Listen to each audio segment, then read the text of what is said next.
अभी तक दिल्ली के उपराज्यपाल की तरफ से दिल्ली सरकार पर आरोप लग रहा था कि दिल्ली सरकार ने एक्साइज पॉलिसी में भ्रष्टाचार किया है और इस मामले की जांच की सिफारिश सीबीआई को भेज दी गई थी। लेकिन अब दिल्ली सरकार ने भी दिल्ली के उपराज्यपाल पर एक्साइज पॉलिसी में भ्रष्टाचार के आरोप लगा दिए हैं और सीबीआई जांच की सिफारिश कर दी है। दिल्ली के उप मुख्यमंत्री मनीष सिसोदिया ने आरोप लगाया है कि जो नई एक्साइज पॉलिसी बनाई गई थी उसको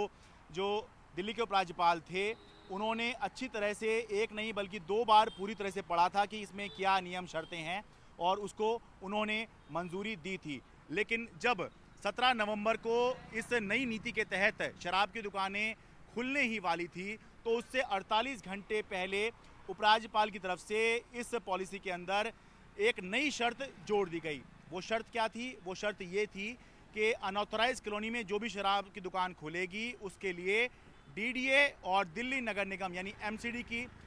मंजूरी ज़रूरी होगी। जबकि मनीष सिसोदिया के मुताबिक ऐसी कोई मंजूरी जो है की ज़रूरत पहले नहीं हुआ करती थी। लेकिन शराब की दुकान खुलने से 48 घंटे पहले ही उपराज्यपाल ने अचानक से पॉलिसी में ये नई शर्त जोड़ दी और इसकी वजह से जो शराब की बहुत सारी दुकानें जो अनऑथराइज कॉलोनी में थी वो नहीं खुल पाई और बहुत सी दुकानें जो इन नियम शर्तों को पूरी कर रहे थे वो खुल पाए। तो इससे हुआ ये कि एक तरफ जो दुकानें खुल गई उनको बहुत फ़ायदा हुआ क्योंकि शराब की दुकानें कम थी और डिमांड जो है शराब की ज़्यादा थी। तो वहीं जो शराब की दुकान नहीं खुल पाई तो उन दुकानदारों को जो लाइसेंस धारक थे उनको नुकसान हुआ। और कुल मिलाकर मनीष सिसोदिया का ये कहना है कि इसकी वजह से ये जो अचानक से 48 घंटे पहले उपराज्यपाल ने अपना स्टैंड बदल दिया और एक नई शर्त लगा दी, अनऑथराइज कॉलोनी में दुकान खोलने के लिए आपको डीडीए और एमसीडी की परमिशन चाहिए होगी। तो इसकी वजह से दिल्ली सरकार को हज़ारों करोड़ रुपए के राजस्व का नुकसान हुआ है। तो मनीष सिसोदिया का यह आरोप है कि अचानक किसके कहने पर ये स्टैंड जो है उपराज्यपाल ने बदला और किन लोगों को फ़ायदा पहुंचाने के लिए ये जो स्टैंड है या ये जो नई शर्त है ये उपराज्यपाल ने पॉलिसी के अंदर जो है लगाई है। क्योंकि एक तरफ जो है दुकानें खुल नहीं पाई तो दूसरी तरफ जो खुली उनको जो है उनकी सेल बहुत हुई। तो इसी के लिए वो आरोप लगा रहे हैं कि दिल्ली सरकार का हज़ारों करोड़ रुपए का नुकसान हुआ है और इसी की जांच की सिफारिश दिल्ली सरकार ने सीबीआई को कर दी है। मनीष सिसोदिया ने प्रेस कॉन्फ्रेंस में ये आरोप लगाए और प्रेस कॉन्फ्रेंस खत्म होने के तुरंत बाद उपराज्यपाल दफ्तर सूत्रों से ये खबर आई कि उपराज्यपाल ने उस समय के जो एक्साइज कमिश्नर थे यानी जिस समय ये पॉलिसी बनाई जा रही थी, लागू हो रही थी, तो उस समय के जो एक्साइज कमिश्नर थे एजी कृष्णा और जो डिप्टी कमिश्नर थे आनंद कुमार तिवारी, इन दोनों को जो है सस्पेंड कर दिया है और दोनों के ही खिलाफ कड़ी अनुशासनात्मक कार्रवाई करने के निर्देश दिए हैं। और इनके अलावा 9 और अन्य अधिकारी हैं एक्साइज डिपार्टमेंट के जिनको सस्पेंड कर दिया गया है और इनके खिलाफ कार्रवाई डिसिप्लिनरी एक्शन करने के निर्देश जो हैं उपराज्यपाल की तरफ से दिए गए हैं। और उपराज्यपाल दफ्तर सूत्रों के मुताबिक ये निर्णय संबंधित अधिकारियों की ओर से आबकारी नीति के कार्यान्वयन में गंभीर चूक के मद्देनज़र लिया है, जिसमें अन्य बातों के साथ साथ टेंडर को अंतिम रूप देने में अनियमितताएं और चुनिंदा विक्रेताओं को पोस्ट टेंडर लाभ प्रदान करना शामिल है। और एलजी ने ये फैसला डायरेक्टरेट ऑफ विजिलेंस की रिपोर्ट के बाद किया है। यानी कि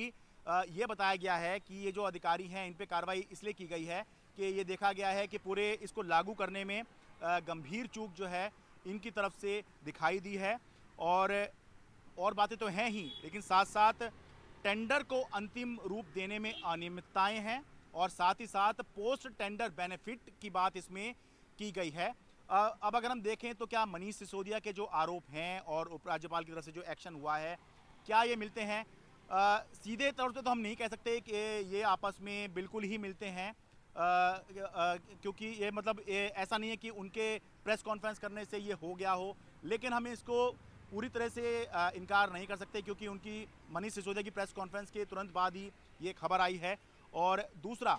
जो बात मनीष सिसोदिया कर रहे हैं या जो आरोप मनीष सिसोदिया लगा रहे हैं वही बात इसमें भी की गई है। पोस्ट टेंडर बेनिफिट यानी कि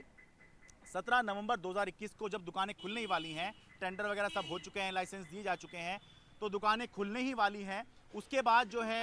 एक नई शर्त लगा दी गई कि अनऑथराइज कॉलोनी में जो भी शराब की दुकान खुलेंगी उसके लिए डीडीए और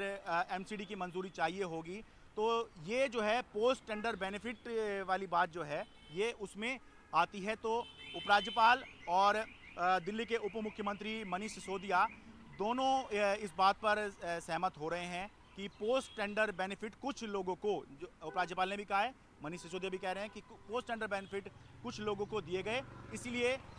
ये जो है वो भ्रष्टाचार के आरोप लगा रहे हैं मनीष सिसोदिया, और उपराज्यपाल ने इसके तहत अधिकारियों पर कार्रवाई कर दी है।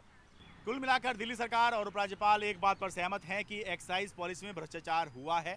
भले ही दोनों इसके लिए एक दूसरे पर भ्रष्टाचार का आरोप लगा रहे हों, एक दूसरे के खिलाफ सीबीआई जांच की सिफारिश कर रहे हों, लेकिन बताने वाली और ध्यान रखने वाली बात यह है कि जिस एलजी पर भ्रष्टाचार का आरोप लग रहा है वो पिछले एलजी थे, यानी अनिल बैजल थे, और दिल्ली सरकार के खिलाफ जिस उपराज्यपाल ने सीबीआई जांच की सिफारिश की है, जो भ्रष्टाचार के आरोप लगा रहे हैं, वो मौजूदा एलजी वी के सक्सेना हैं। दिल्ली से अपने कैमरा सहयोगी प्रेम सिंह के साथ मैं शरद शर्मा, एनडीटीवी इंडिया।